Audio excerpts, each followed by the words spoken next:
Selamat pagi, selamat siang, selamat sore, dan selamat malam, tergantung kapan Anda menonton acara ini. Selamat datang di Mojok Mentok, sebuah acara yang akan merangkum berita yang terjadi selama sepekan terakhir. Tentu saja dibawakan secara cerdas, tangkas, dan terengginas oleh saya sendiri, Agus Mulyadi, sebagai host yang akan menemani Anda. Komisi Pemilihan Umum secara resmi menghapus debat calon wakil presiden sebagai salah satu rangkaian agenda pemilu 2024. Sebagai gantinya, baik capres maupun cawapres tetap diwajibkan untuk mengikuti 5 kali debat yang dijadwalkan oleh KPU. Keputusan penghapusan debat cawapres tersebut langsung mendapatkan komentar nyinyir dari netizen.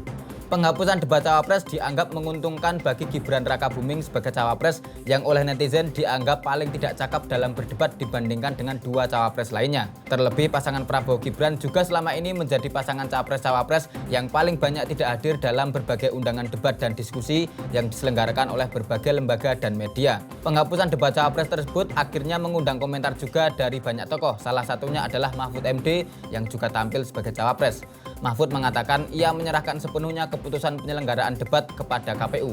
Ia bahkan mengaku siap jika debat cawapres diganti dengan lomba goreng martabak. Pernyataan kelakar Mahfud MD mengomentari keputusan KPU yang menghapus debat cawapres ini tentu saja cukup menarik. Beliau bilang jangankan debat, disuruh lomba goreng martabak pun dirinya siap. Pernyataan Mahfud MD tersebut tentu di atas angin.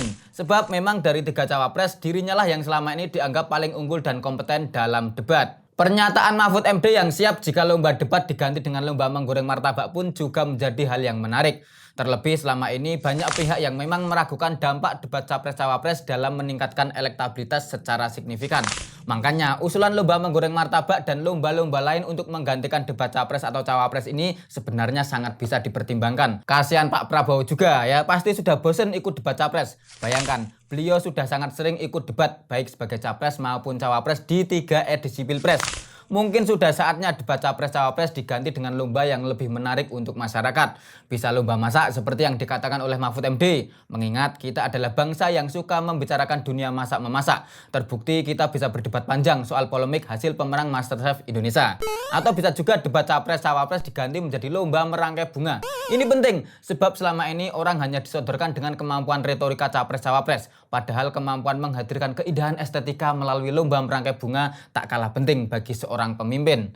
Hal itu bisa menjadi sinyal bahwa seorang pemimpin sangat peduli pada unsur keindahan yang memang menjadi salah satu dari 7 sabta pesona pariwisata. Atau bisa juga dibikin lomba cerdas cermat anime. Selama ini kan banyak capres-cawapres yang sok-sokan bikin gimmick mengikuti cerita anime. Ada capres posting nonton One Piece Gear 5. Sampai ada yang bikin baliho pakai gambar Naruto. Maka lomba cerdas cermat anime bisa menunjukkan seberapa serius mereka menekuni cerita anime, bukan hanya sekedar gimmick. Bisa juga debat capres-cawapres diganti dengan lomba sound system horeg. Makin banyak kaca rumah yang pecah, makin tinggi nilainya. Selain bisa makin mendekatkan diri kepada masa akar rumput, lomba sound horeg juga bisa menjadi semiotika yang bagus bahwa capres-cawapres yang selama ini sibuk mencari suara masyarakat harus mengembalikan suara kepada masyarakat melalui sound horeg ini. Nah, yang paling menarik, debat capres-cawapres bisa diganti menjadi kompetisi benteng Takeshi. Selain untuk menguji fisik, strategi dan intuisi capres dan cawapres, kompetisi ini juga bisa menjadi ajang bagi para masyarakat yang ingin membodoh-bodohkan capres atau cawapres mereka. Jadi kalau ada capres atau cawapres yang gagal melewati obstacle, rakyat boleh bilang, bodoh kamu Prabowo, bodoh kamu Anies, bodoh kamu Ganjar Pranowo. Nah, biar bodohnya kolektif dan setara. Muhammad Afandi, lelaki berusia 24 tahun, warga Desa Karangsuko, Kecamatan Pagelaran, Kabupaten Malang, Jawa Timur, menjadi korban kasus pencurian sepeda motor. Motor Honda CR-F miliknya hilang digondol oleh maling. Beruntung Polres Malang berhasil mengusut kasus pencurian sepeda motor miliknya dan berhasil menangkap pelaku pencurian tersebut. Afandi pun bukan hanya bahagia sebab motornya akhirnya bisa kembali, namun juga bahagia sebab motor miliknya yang sempat dicuri ternyata sudah dimodif menjadi jauh lebih bagus oleh si maling. Beberapa bagian pada motor sudah diganti dengan spare part yang lebih bagus. Knalpot dan remnya diganti lebih bagus oleh pelaku, kata Afandi. Pernyataannya tersebut sontak langsung disambut tawa oleh para segenap polisi dan juga wartawan. Selain bisa dimaknai sebagai ada berkah di dalam musibah, insiden pencurian ini juga bisa dimaknai sebagai kanal optimisme. Kasus pencurian di mana motor yang dicuri ternyata malah dimodif lebih bagus ini semoga bisa menghadirkan semangat baru bagi para korban pencurian agar punya pengharapan mendapatkan nasib yang serupa. Makin sering dimaling barangnya makin seneng sebab ada harapan barangnya akan kembali dalam versi yang lebih bagus. Misal ada orang laptopnya dimaling, korban bukannya sedih tapi malah seneng. Sebab siapa tahu malingnya malah memperbaiki atau mengupgrade laptopnya menjadi lebih canggih. Entah RAM-nya yang diupgrade atau malah kapasitas penyimpanannya yang ditambah. Atau kalau ada orang HP-nya kecopetan, dia bisa seneng sebab dia bisa berharap nanti kalau HP-nya bisa kembali, akun Spotify-nya ujuk-ujuk sudah premium. Ini bisa memancing orang untuk makin berserah diri atas musibah yang datang menghampiri. Kehadiran maling atau garong yang dulu sangat dihindari justru bisa menjadi sesuatu yang sangat dinanti-nanti. Maling mobil yang selama ini sangat dibenci oleh para pemilik kendaraan justru bisa menjadi sosok penyelamat layaknya kehadiran exhibit host acara Pimairet di MTV itu. Di masa depan maling bisa menjadi profesi yang sangat terhormat.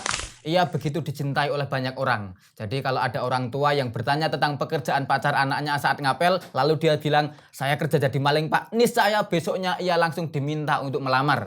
Orang-orang yang selama ini berprofesi menjadi maling dan selalu mencantumkan swasta sebagai kolom pekerjaan di KTP akan tak ragu lagi mencantumkan maling di kolom pekerjaan. Ini revolusi dunia permalingan. Maling-maling tak lagi punya malu. Para koruptor sudah lebih dulu mengawalinya. Kita hanya tinggal meneruskan semangatnya. Oke, terkait berita berikutnya kami telah menghadirkan narsum yang tentu saja kompeten untuk membahasnya. Siapa dia ya? Inilah Mas Ega Silent ya. Jadi Mas Ega, ini berita selanjutnya nih.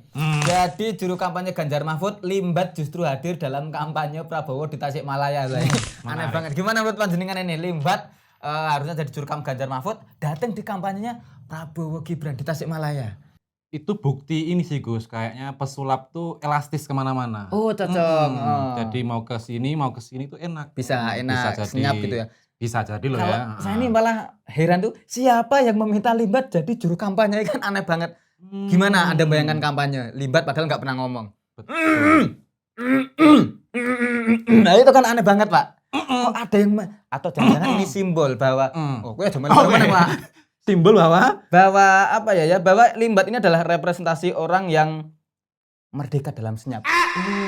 Kesana kemari. Ya hari satu bisa jadi jurkam Ganjar Mahfud. Betul. Hari kedua bisa jadi Amin ya kan. Hari ketiga nanti baru Prabowo. Jadi nganu Pak digilir Pak. Atau kayak waka-waka digilir ya kan. Jadi siapa tahu ini adalah memang politik Indonesia butuh orang-orang seperti Limbat.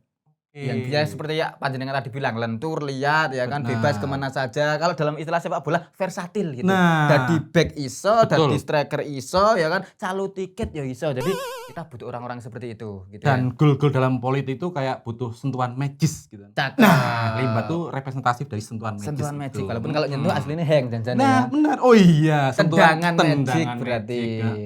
Tapi jenengan setuju gak kalau memang nantinya ya ada banyak tokoh politik yang ya bisa di sini, bisa di sana, bisa di sana, jadi cair gitu. Kelihatannya enak gitu ya. Ya ini sistem dari guyub rukun tuh seperti Guyub ini. rukun ya. Dari Limbat tuh mungkin tipe aslinya mau daftarin Siti Badriah, Simbat. Waduh.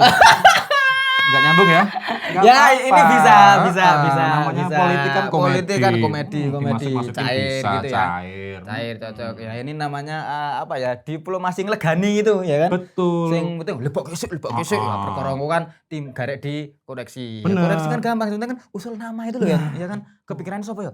Limbat. Wah, lebok ki. Jangan-jangan nih peserta atau penggemar sulap di Indonesia tuh butuh aspirasi dari Limbat. Penggalangan suara itu banyak dari Limbat. Oh iya, bagaimanapun ini negeri sulap ya kan. Ini negeri sulap, Bos. Jangan-jangan kalau kita periksa itu bukan hanya Limbat loh. Denny Darko masuk, Romi Rafael lebih ya kan. Orang yang milih Prabowo pilih Ganjar. Ya, itu jadi bisa milih Ganjar. Kekuatan hipnosis, Pak, ya kan. Tuh kotak-kotak kosong disulap Kotak-kotak jadi. kosong. Ya. Siapa tahu orang-orang bisa loh milih Ganjar Mahfud gara-gara lihat Limbat di Plindes bulldozer. Wah, ya kan. Memunculkan sensasi apa ya ketertindasan gitu. Wow. Nyoblos juga kebal kok. Wah. Jangan coblos saya karena tidak tembus. Cobloslah Ganjar Mahfud. Mungkin seperti itu mungkin ya konsepnya seperti itu. Kita nggak tahu ya Gus ya. Kita nggak tahu ya. Mereka kan politik kan selalu punya mekanisme pemilihan yang mungkin kita nggak tahu. Atau barangkali orang kan bisa aja disuruh jadi juru kampanye justru untuk menggombosi suaranya. Yang menyuruh kan bisa aja. Bisa jadi. Sekali lagi ini diplomasi ngelegani itu tadi ya kan. Ya politik memang sangat cair ya karena saking cairnya itu kita sampai tidak bisa meraba-raba gitu. Kecairan Pak, kecairan banget gitu. Teles ya Gus ya. Teles. Wah, teles. Ini saya suka dengan bahasa-bahasa teles ini ya. Ya, Sehat, Mas sudah Agus. mulai liut kelihatannya. Ya, kita cukupkan saja karena obrolan kami kelihatannya semakin tidak bermutu. Itulah barusan obrolan saya bersama Mas Iga Silent. Sampai jumpa di episode Mojok Mentok berikutnya, tentu saja dengan narsum yang jauh lebih kompeten dan jauh lebih terpercaya. Sampai jumpa kawan-kawan. Sampai jumpa kawan. Wis tahu teleponan ro limbat ra? Wah itu. Meneng-meneng tok ngono lho. Menengan kayak wong goblok ngono. Persis, malah aku tahu nelpon Pak, malah krungune suara azan ya, Pak. Malah menenge wonge. Tak janjuk tenan. Bat. Nah. Bat. Wis cukup balas ngene, Bud. Oke, terima kasih Bung Ega. Sama-sama Gus. Sampai jumpa lain kesempatan. Yes.